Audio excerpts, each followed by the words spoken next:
Good morning, good afternoon, good evening, in whatever language you prefer. Thank you for joining this second webinar of this new group, Business Schools for Climate Leadership. You are a pioneer listener joining a pioneering initiative. Thanks for joining us today. I'm Peter Tufano, the former Dean of Said Business School at the University of Oxford. As a dean, it was my primary responsibility to advance the interest of my school, my students, my faculty, my alumni. But at the same time, in our classes, we teach our students that the solution to systems problems lies in substantive collaboration beyond our organizations. And the implications of climate change for our planet, for humanity, for societies, for business, for households can't be overstated. The recent Intergovernmental Panel on Climate Change, or IPCC report, makes clear the dire consequences of our continued pouring of greenhouse gases into the oceans and the atmosphere.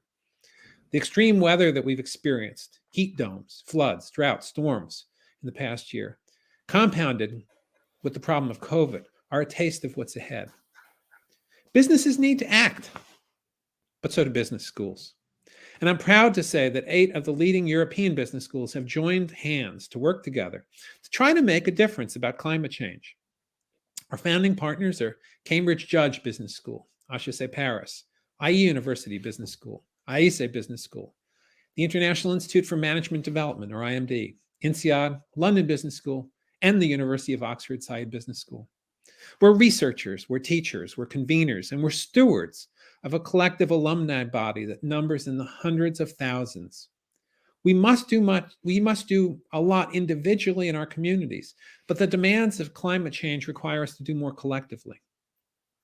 So Business Schools for Climate Leadership is a partnership where our committed faculty and staff have joined together. Initially, we're producing a climate toolkit for business leaders, which will formally launch at UN COP meetings on the 10th of November in Glasgow. In the run-up to COP, we're holding a series of unusual webinars with faculty from multiple schools presenting alongside of one another and with perspectives from both outside in about the external implications of climate change for business, and from the inside out, how businesses might need to change to cope with and arrest the harmful effects of climate change. Yesterday, we had a great session with Mike Rosenberg from IESE, Mark Stabile from INSEAD, and moderated by Catal Leguvlin from INSEAD, looking at how macro implications of climate change work. How does climate change amplify the already heightened tensions arising from inequality and geopolitical instability? Global warming and the increase in extreme weather leads to food and energy shortages, climate migrants, and rising tensions. Business must recognize these macro forces and consider them in their business strategies. Today, we're joined by Professor Conchita Caldon from IE Business School, and my co-moderator is Professor Knut Hannes from IMD. Professor Caldon, who is IE University's Social Innovation Director and Academic Lead, will begin by exploring the role of technology and innovation and as possible solutions to the problems of climate change and the opportunities for business. Then she and I, and Knut, IMD's Professor of Strategy and the Lundlin Professor of Sustainability, and a longtime BCG strategist, will discuss technology, innovation, and strategy. Just one word about housekeeping. After Conchita's initial remarks, Knut, and I will have a discussion, but then it's over to you. Please post your questions on the chat, and we'll try to get to all of them and cover them in our time together. So without further ado, over to you, Conchita. Thank you very much, Peter. I have a sore throat, as everybody has noticed, but hopefully I can get through the presentation. Let me share my screen real quick.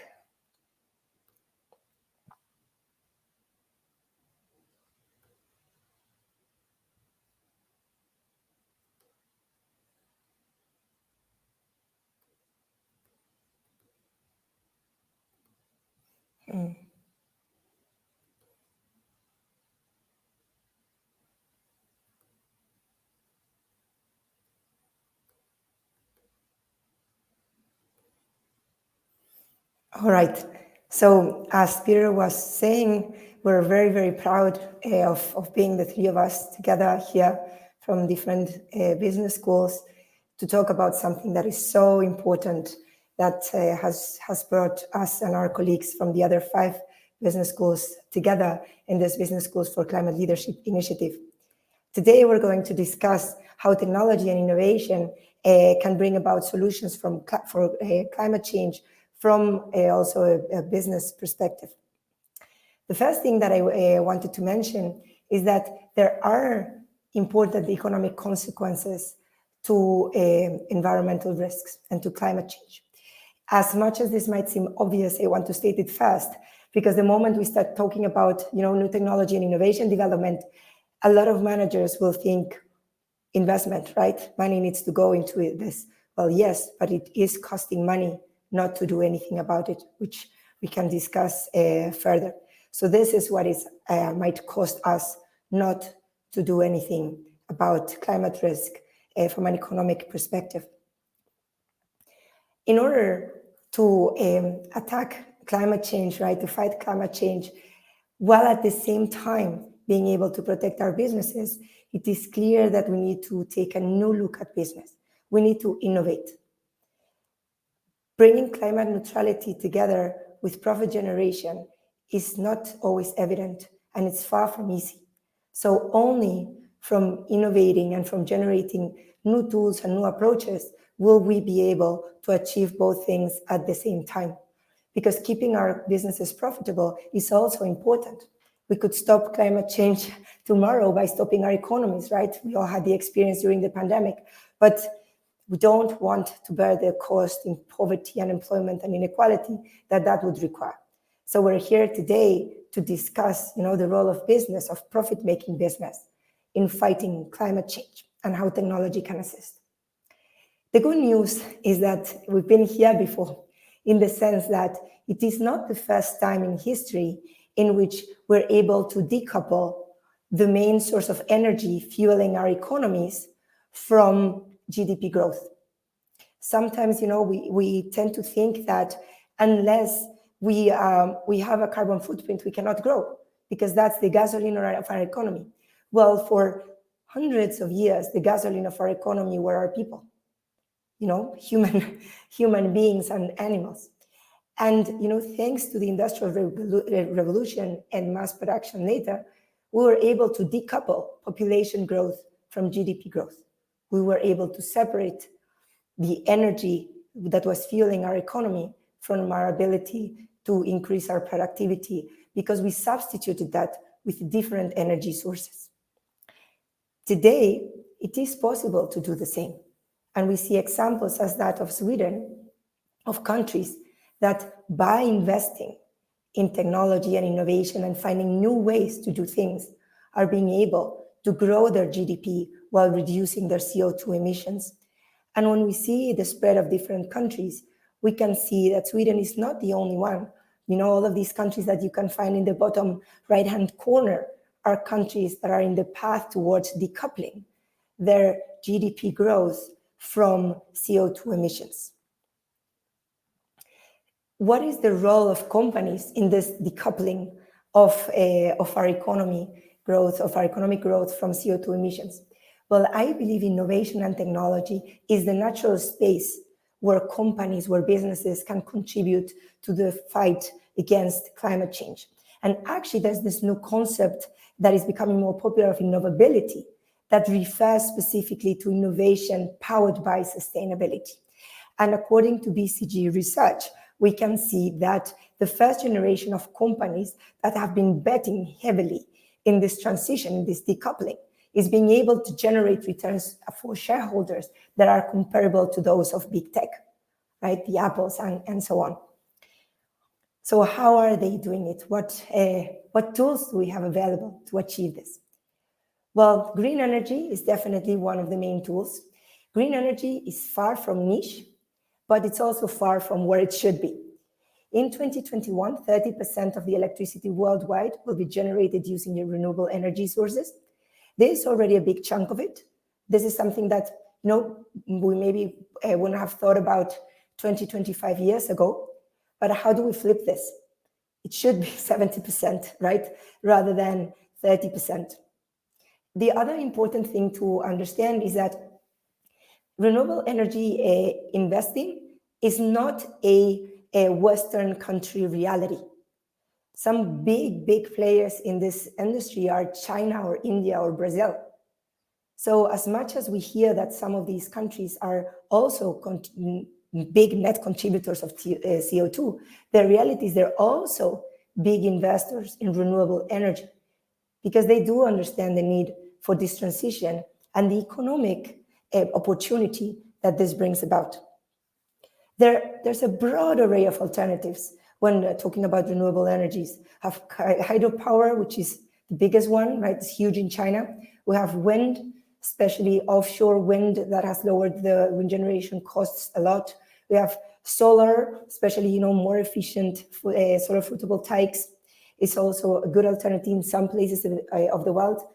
We have a very interesting source in green hydrogen that is evolving very quickly and managing production costs quickly. There's biomass fuels. This generates some concerns with respect to biodiversity and some social consequences that are unintended, but sometimes biofuels might affect food pricing in some geographies, that it needs to be considered. And there are other options that are controversial, but that are real and they're out there, which is CO2 capture of the coal plants themselves and nuclear energies that some people feel more comfortable than others with.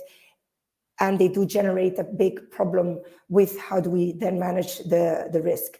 None of these options is 100% perfect. They all continue to have challenges, but many of them are at a very good price that can be comparable to carbon-based sources pricing for many applications.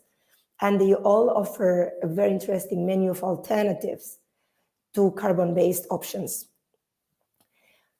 Once we have the correct energy source, we can also think about efficiency. Efficiency is not just energy efficiency, but also material efficiency. And where can we reap efficiency gains using innovation and technology? Well, clearly the transportation space is a huge one in which very interesting stuff is happening. In urban transportation, we have AI-powered traffic management systems.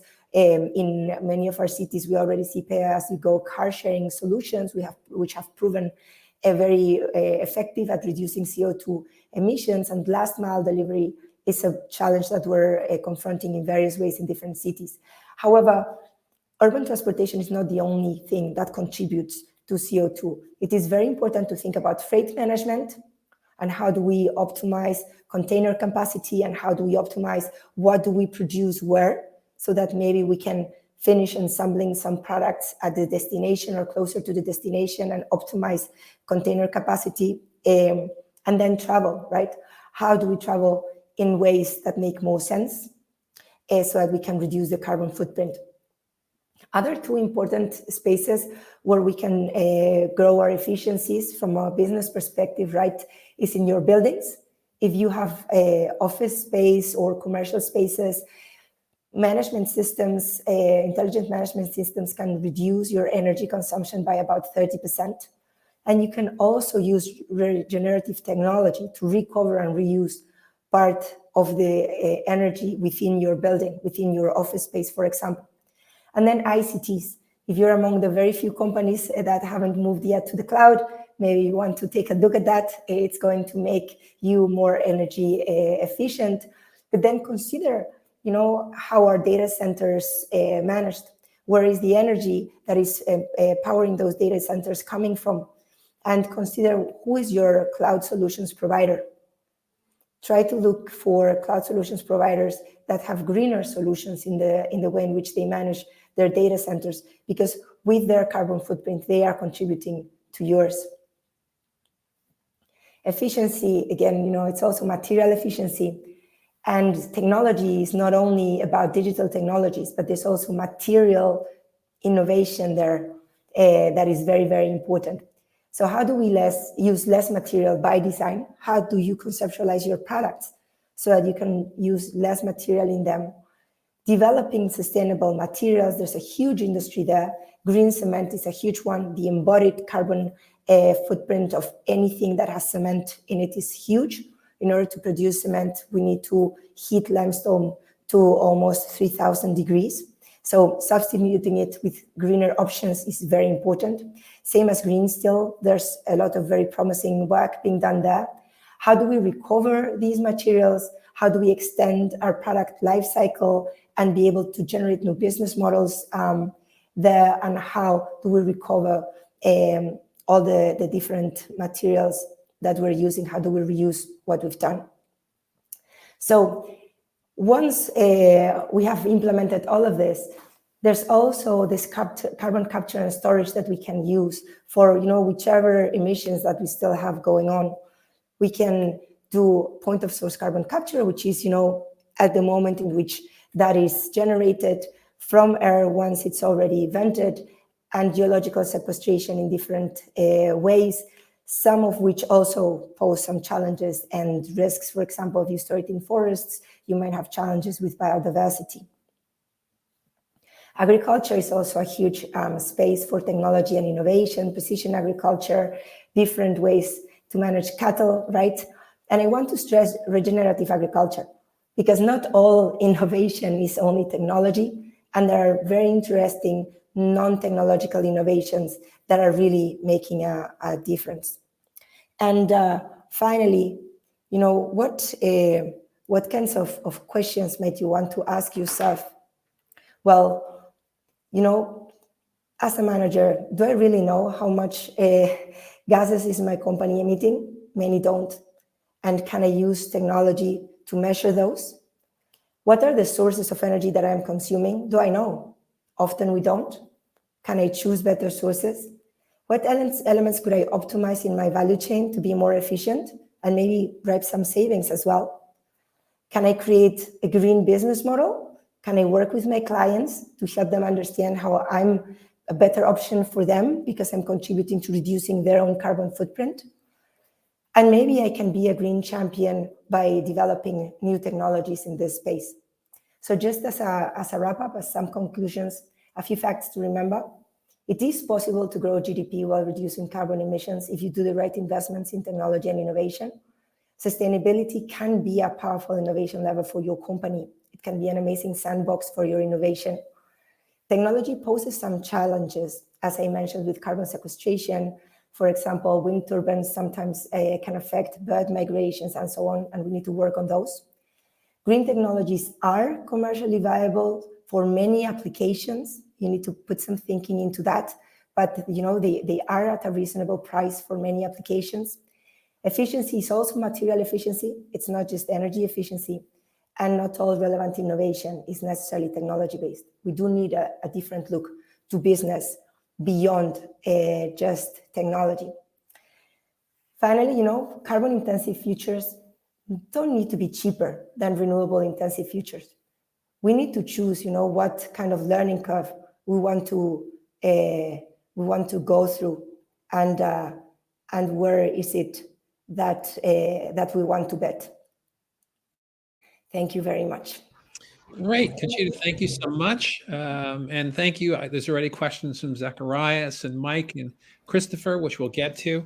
But I'd like to bring a third member of our team into the discussion, Professor Knut Hannes. I mentioned before, he's the IMD's Professor of Strategy and the Lundlund Professor of Sustainability. And we're going to hear from him in a future webinar, but today he and I are joining in this conversation with Conchita. And I just want to note that while this BS4CL is really a collaborative venture championed by a set of deans, it's actually a lot of work. And even though everybody is pulling their weight, I have to call out Knut and Conchita, who have been driving our progress as firsts among equals. So thank you both for all that you've been doing.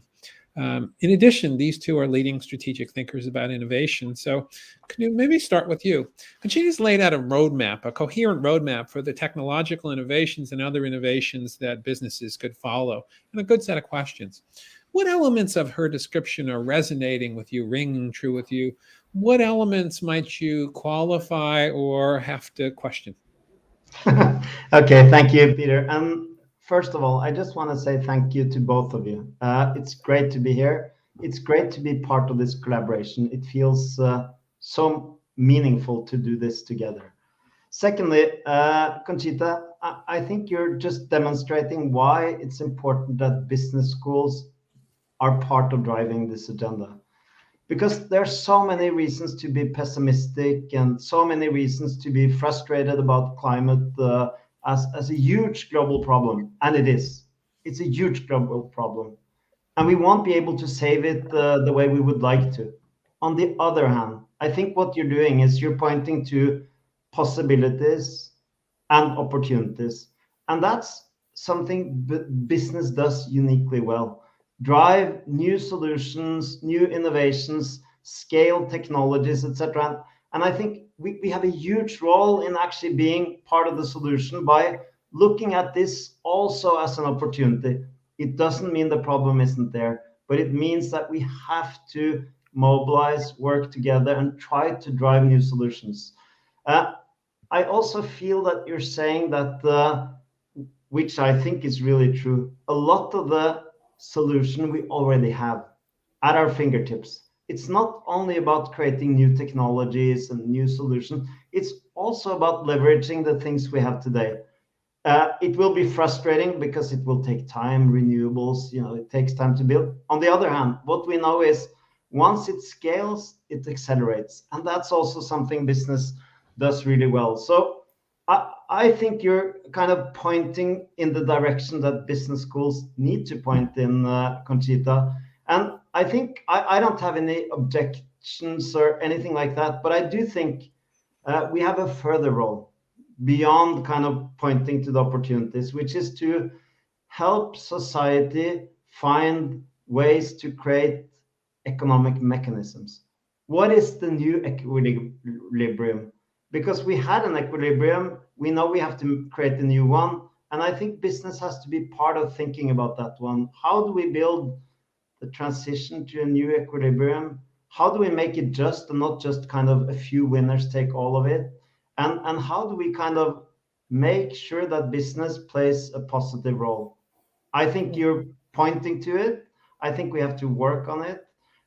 We have a huge obligation in mobilizing business, and that's fun, I think. Knut, thank you. That's a great way to start. So, question for both of you. Ever since Roger's work in the 1960s, academics have been very clear about noting this persistent pattern of an S-shaped innovation curve, where there's a long period of adoption by enthusiasts, and then that can last quite a long time, followed by rapid uptake by mid adopters, and then again by very slow late adoption by laggards. So, Conchita, where are we in these various technologies that you've described in this S curve? Maybe you can just get it started there. Well, it depends. I'm an economist, so my answer to everything is it depends. It depends on the technology, right? Some technologies are very mature. Offshore wind is very mature, and it's at a reasonable price, and it's part of the Northern European countries' miracle. So some of these technologies, building management systems, that's a rather mature technology, and it's already given very good results to companies who decide to be more energy efficient using them. Traffic management and urban traffic management systems, that's a mature technology too, right? So many of these technologies are off the shelf right there for you. Data center optimization has existed for a while. Big data operators are developing proprietary algorithms to optimize their data centers, and they're becoming renewable energy producers. So part of it is already there. Some of the most interesting technologies, though, are in earlier stages. I'm a big fan of the potential of green hydrogen, for example. And green hydrogen is at an earlier stage, I believe.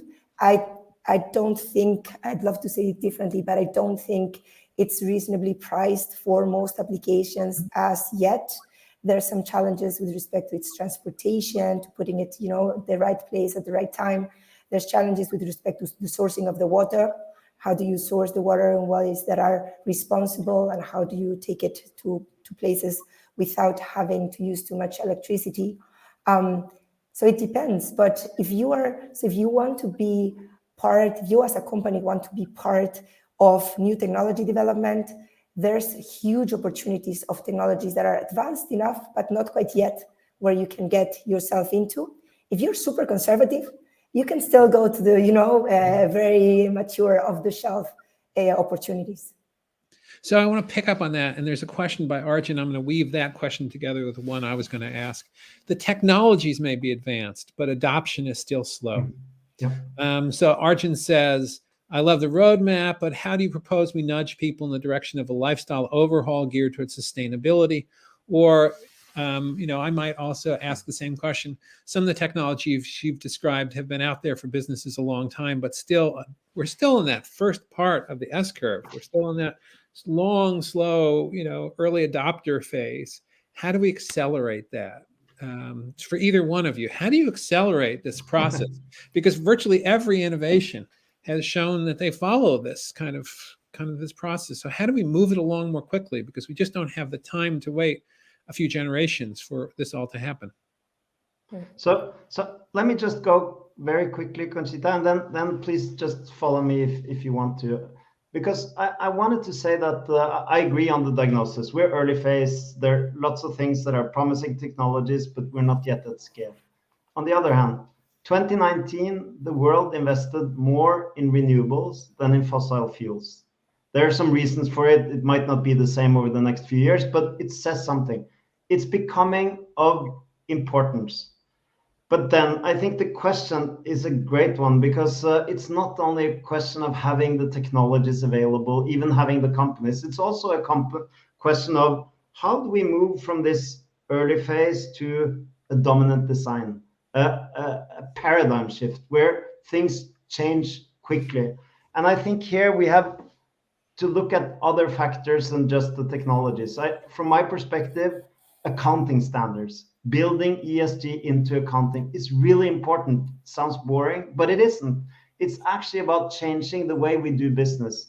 I think the same thing if you look at the practices of financial institutions, actually favoring the investments that are necessary in a kind of industry by industry type transition. So if I was going to kind of look back at the time we're in now, we're just about the phase before we get to a new dominant design, where I believe ESG as a concept is fundamentally important. There are lots of elements to it, not only the counting, not only the standardization, not only the ratings, etc., but it is a very important part of it.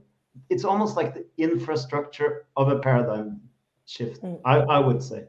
Yeah, I really do believe we need to choose what learning curve we're going to go for. And so far, we haven't been brave to think that we really want to do the transition. And I think it's fairly recently that more people and organizations and countries have actually decided to transition. And once you make the decision to transition, you've chosen your learning curve, right? And you're not trying to walk both paths at the same time, just in case. So I think that's a difference. There's something else to be said, I think, about the geopolitics of this thing. Yesterday's webinar with ES and INSEAD, I think, was fascinating, and there's a lot of geopolitical situations, not to say problems, that affect the decision making to transition and to really bet on some of these technologies. But going to Arjun's question, I do think that there's a space for companies again, and an invitation, strong invitation to business to get into this. With respect to the usability, so these technologies, some of these technologies are B2B technologies, and therefore companies themselves to use. Some of these technologies are B2C, for final clients to use, because it's mostly been governments pushing for these technologies, and governments, with all my respects, have never been the best at working on usability, and consumer focus of things. Many of them are not very usable. So when you think about solar panels for domestic use and things like that, unless you're a climate hero, it's very difficult in most countries to use any of those. So we really need businesses to get into this, to create, sustainable products and services that people do want to use. So, go ahead. You're muted. I want to make sure, Peter, that you not only ask questions. I need to ask you a question, which is because you are I can talk about ESG and accounting standards, etc., but you're of course much more in this space. So where do you see us being, and where do you see us going, Peter? I thought I got to ask the questions. That's fair. You're too good for that. We need to hear your perspective as So, well. I think I violently agree with what you both said. A lot of the technologies are there already, although not all of them, and not necessarily at scale. That adoption rates are slow. And the question that I think about is, what will it take? For example, let's just give a concrete example. I'll start, but then I'll kick it back out to you. Take electric vehicles or EVs. What would it take, since we know that the auto fleet and more so the truck fleet, are going to need to change dramatically in order to change, greenhouse gas emissions. So, what actions by businesses, by consumers, by governments would it take in order to accelerate EV transition? And then to make it a little bit more complicated, but I know you're going to talk about this in your session, how do you do that in a just way?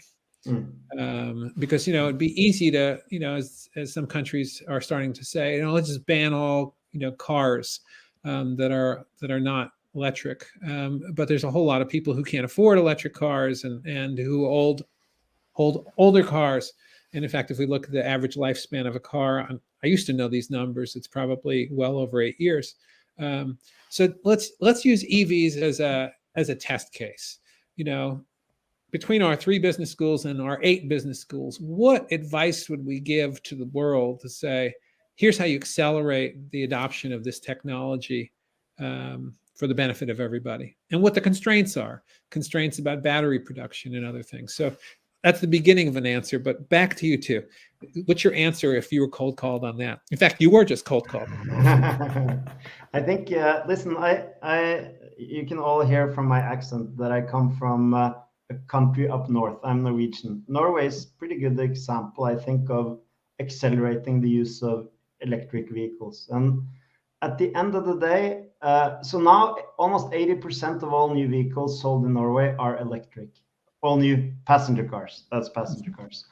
And the reason is incentives.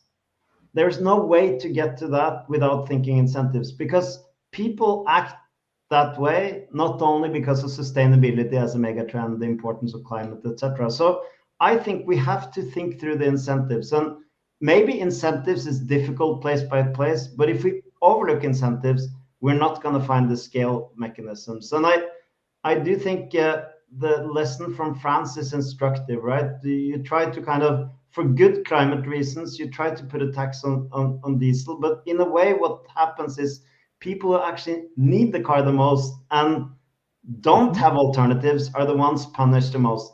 Doesn't necessarily make sense as a mechanism for scaling. So I think getting the technologies in place, but then thinking through the incentive structure, because without it, we won't get this kind of technology by technology scaling. But I do think it's possible. And I do think we see some great examples. Now, I think we are past the point of no return on passenger cars. It's going to go that way. It's simply a question of time. And that's going to kind of roll globally from my perspective. So, Knut, can you talk a minute, and then over to you, Conchita? What were the incentives that the Norwegian government or Norwegian business or whoever put the incentives in place used that actually made the difference? There are carrots, there are sticks, there's all kinds of things that one can do. So what was it that seemed to be, in your judgment, most effective in moving towards such a high rate of electrification of the passenger fleet? So I think Norway is a bit special, like Denmark would be the same, but they didn't go exactly the same way. But in Norway, you have huge taxes on new cars. So the way to go was that they reduced the taxes on new electric vehicles to zero. And then they introduced a lot of incentives around, you could drive in bus lanes. So you had this congestion advantage, you could park for free. The registration cost was much lower and for a long time zero. So you had a lot to play with because you had such high taxes. But I think there are examples of kind of micro incentives as well. If you look at the early introduction of hybrids in California, for example, where the incentives were quite small, but they had a huge difference. And I think that's what we have to start learning from. So I believe we have a lot in place, but thinking through the incentives is actually really important And that's, of course, a lot about governments, but governments have a huge interest in this space. So playing with incentives, I think, makes sense from a government perspective in many more cases than what we see today, actually. Conchita, what's your take on this? How do we accelerate this adoption? Say using EVs as an example. Yeah, I'm a big believer in usability, and I think in the case of EVs, it's one of the challenges, right? Some people continue to be concerned about where will I charge it, how will I charge it, will I be able to manage the batteries? The usability is very different in that sense from regular cars, and there's some way of engaging with your car that you're used to. So I do think that also working with governments, we need to start thinking about these little things. If you do make the decision to have an electric vehicle, it should be easier to have an electric vehicle and to go about your life with an electric vehicle than to go about your life with a carbon-based whatever vehicle. And today that's not the case. Today it's not the case. It's not easier to find it. It's not easier to finance it. It's not easier to charge it. It's not easier to go about your life with it. So you're basically making a point by buying one of those. But if you're an average family, you're not trying to make a point with your life. You're just trying to go about your life. So we need to rethink these things. My other concern, as you mentioned, batteries. We choose our learning curve, and then we need to manage the challenges of scaling up. If we do decide to bet on EVs and we do scale up big time this technology, how are we going to manage battery waste? And I do think we need to put a lot more thinking, and companies out there need to invest a lot more in greener battery options. Until we get there, to be completely transparent, with the present EV technology, I would not be super happy that that's the technology that substitutes other cars completely, because I think we can do better probably than what we have today. Great. So, in fact, as I think about this, what a great project for our 8 schools. Collaborate. How would we accelerate? Pick your technology of choice. But Martin has asked a question, because I want to go from EVs, which are sexy and cool, and Elon Musk and Teslas, to something that's not, which is mining. Martin asks, what's your opinion on industries like mining that are part of the green revolution, but require even further progress in technologies to achieve CO2 neutrality? Sometimes these industries are seen as too far from a sustainable future, regardless of the huge efforts they are making towards it. So, what would you say to Martin and his observation about mining and what we need to do there? And if you don't like mining, you could do cement, you could do aluminum, any of the heavy industries that, for example, most of our MBAs would never want to go get a job in. Well, what do we do about them? So I like these industries because the biggest impact can be found there. So if I think about mining, and I don't want to even claim to be an expert, but I do think there is a number of no regrets that can be done by mining companies, and they should start there, right? It has to do with the energy sources, it has to do with the recycling of materials, etc. So that's one. Secondly, I think mining is a part of the future as well. We need copper, we need new minerals. We're going to create a completely electrified new economy. Mining companies are a part of it, and placing themselves right in the center of that transition or transformation of society is important. I think they can do lots of good things, but they need to do all the necessary short-term no regrets. They need to be part of finding the solutions for the future, and then they need to do that as responsible corporate global citizens. And I, from my perspective, all those 3 things are possible. Yeah, Lombardia has a very interesting investment philosophy, and they calculate the future impact of their investments in lowering the temperature rise in the planet, right? So when they think about these things, one of the ways in which you can think about it is we want to invest in those companies that are just being born and that are creating the new tech, right?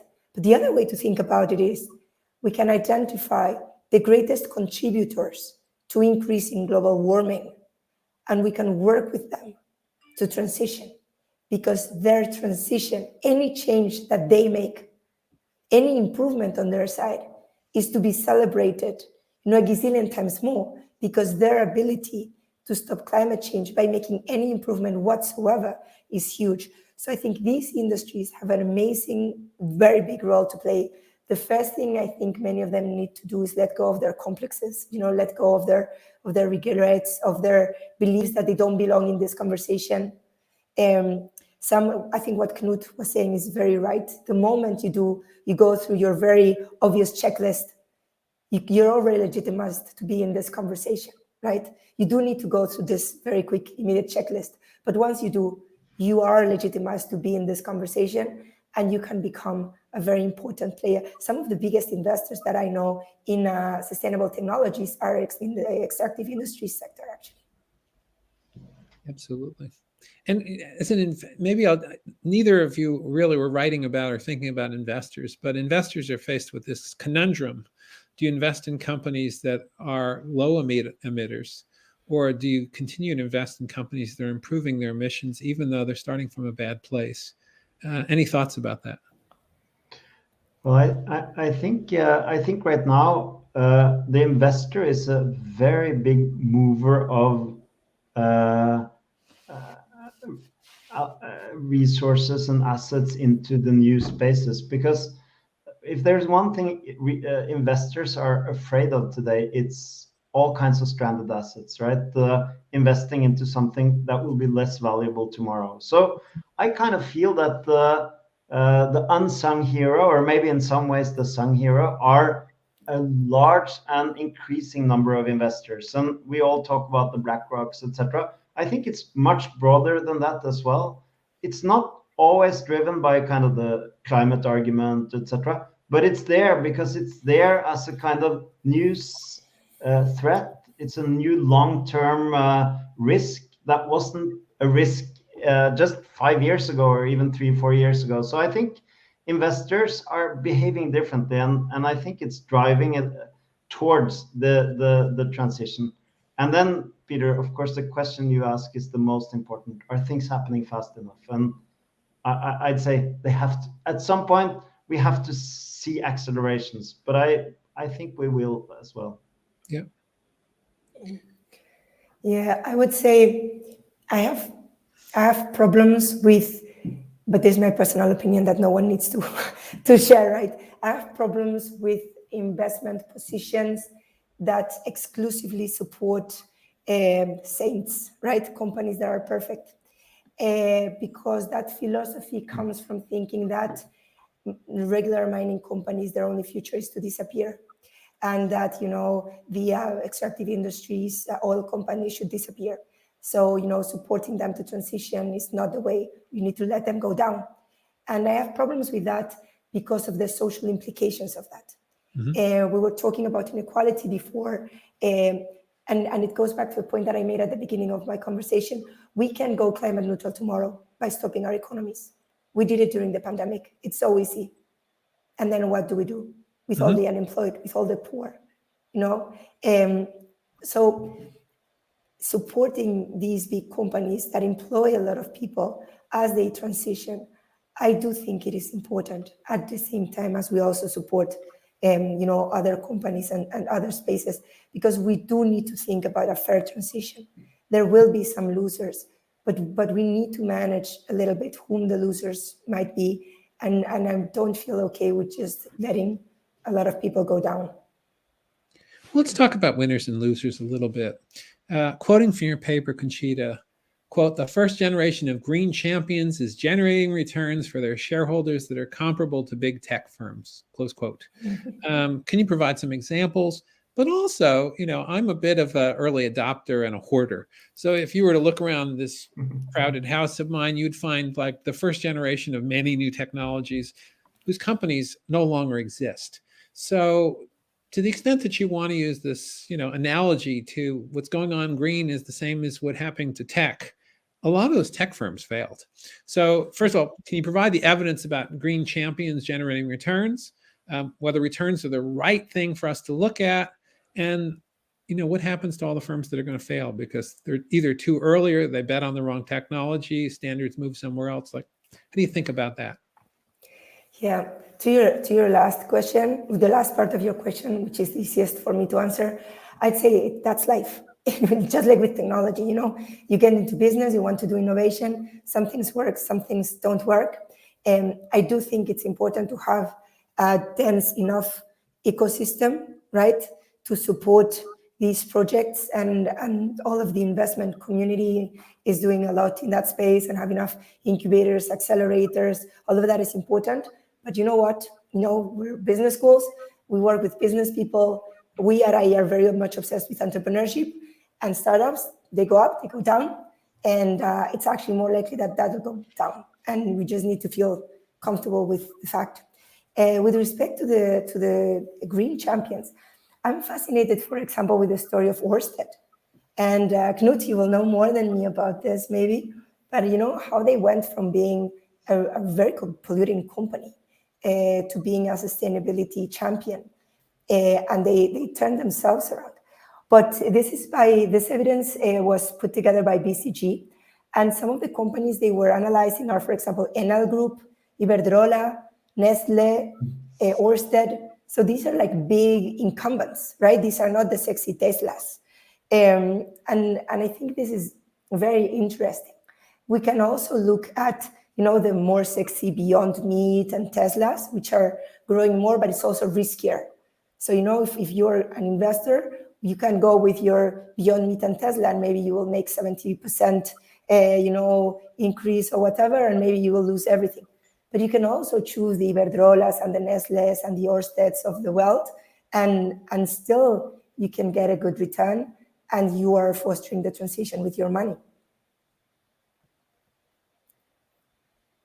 Yeah. I love this discussion because to me, it brings up the importance of business and business schools, because we study and encourage disruptions and renewal. And that is exactly what's needed in creating kind of the new job for business. We need disruptive technologies, disruptive firms that come up with totally new solutions, and we need established firms to renew themselves, transform, etc.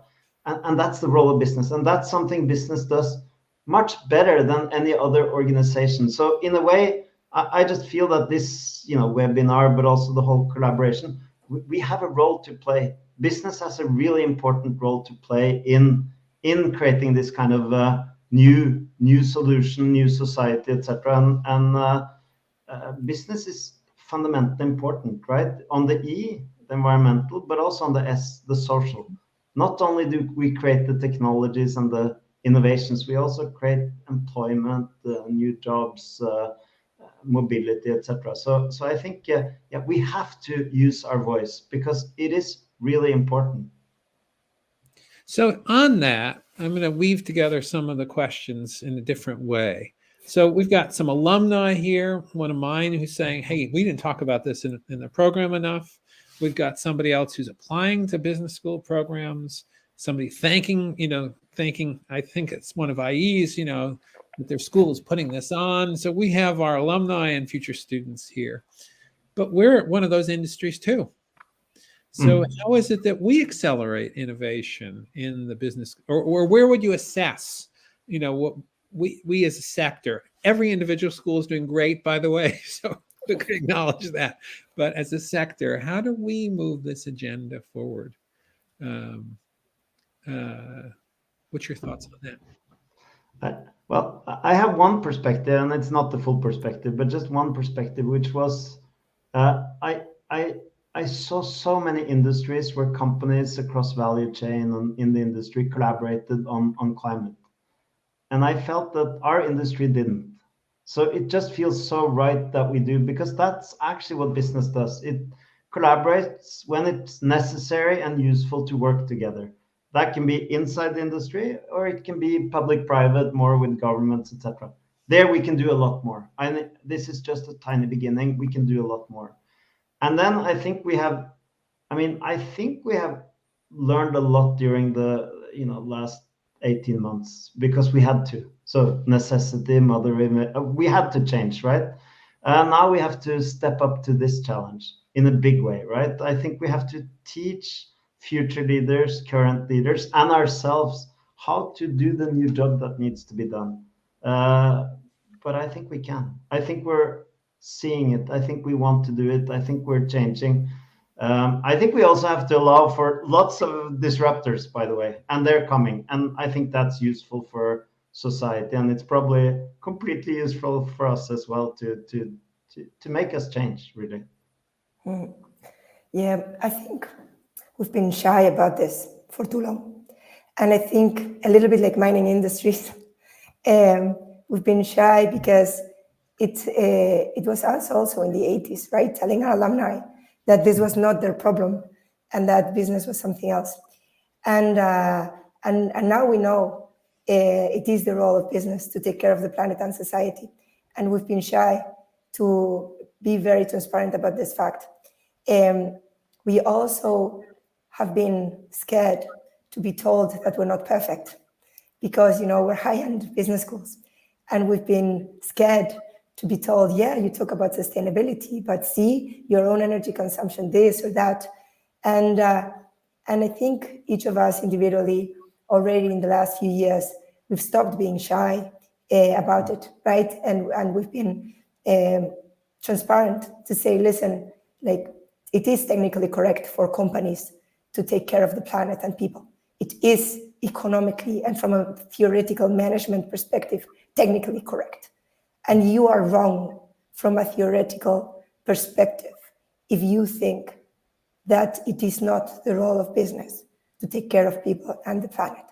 And we are not perfect. And we don't think we need to be perfect to say things that are true. And we now know that if we're not teaching sustainability to our students, then we're not giving them the best possible education. Because, sustainability is part of the best possible education that we can give to the leaders of the future. And as much as we've been shy for a few years, I think it's fair to celebrate that we're here today, right? And yesterday in the webinar and in the coming webinars, standing together and being very, very clear about what we think. I think there's a quote in there, Conchita, I will remember, which is, you don't have to be perfect to actually tell the truth. Something like that. But I think that's pretty important. Abhishek notes that these are European business schools. And yes, we are. Even though my accent is clearly not European, we are a set of European business schools that have come together. I think it's all our hope that this group gets bigger because there's work to do around the globe. Maybe, in the last 5 minutes, I'm going to ask you both for kind of closing comments, and then maybe we'll talk about what's happening next in this series. So, Knut, first to you. As you were bringing this session on innovation and technology and progress to a close, what would be some of your closing thoughts? No, I think I also remember what you said, Conchita. I agree. We don't have to be perfect. And we don't have to be shy either. We need to have a strong voice about the importance, but also the responsibility of business, and that business has a new job to be done. They've done a great job doing the old job. Now there's a new job to be done, and they will step up to it for sure. And we see some great examples around the world today.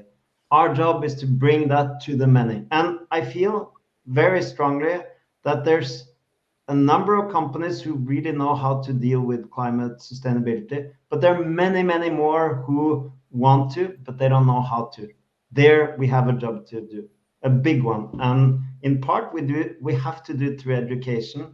In part we have to do it through actually transferring knowledge, experiences, etc., much more broadly than we have done in the past. But I think we can. We've kind of started learning how to do that. So from my perspective, hopefully we can do that together as well. And as you say, Peter, much more broadly than but we had to start with this, I think. Yeah. Conchita, your last thoughts, but I'm also going to kind of cold call you a little bit in the middle of it. as part of your paper, you list some of the work that your colleagues have done. Maybe just give us a sense of the kind of work that's happening that can, in fact, move us all forward, in terms of, how do we transform creativity into sustainability, how we look at managerial concerns and green innovation, because at the end of the day, our stock and trade is research and it's teaching. And then if we have something to say, we can convene and we can steward. But, how do we put that all together? Yeah, so it actually speaks to what I was saying before. Among our faculty, there's research that proves that using sustainability as a lever for innovation improves firm performance. So it is not just wishful thinking. It is real that when you look at the cases, the leadership cases, it does improve firm performance. But it's also true that it depends a lot on the kind of leadership that you have, right? Which speaks back to the role of business schools and education. And if I might use the comparison with the digital transition again, when we went through the digital transition, everybody understood they needed to get specific training for that because it was technically complex. When we think about the sustainability transition, unfortunately, a lot of people don't realize that this is very technically complex and that you need to get trained. You need to read. You need to, understand, get your head around the things. It is all of the opportunities that I described in my presentation are real opportunities. And, most companies can make use of those, but it is not easy. You need to spend time, you need to get trained, you need to hire people who know how to do these things. And we need new profiles of professionals.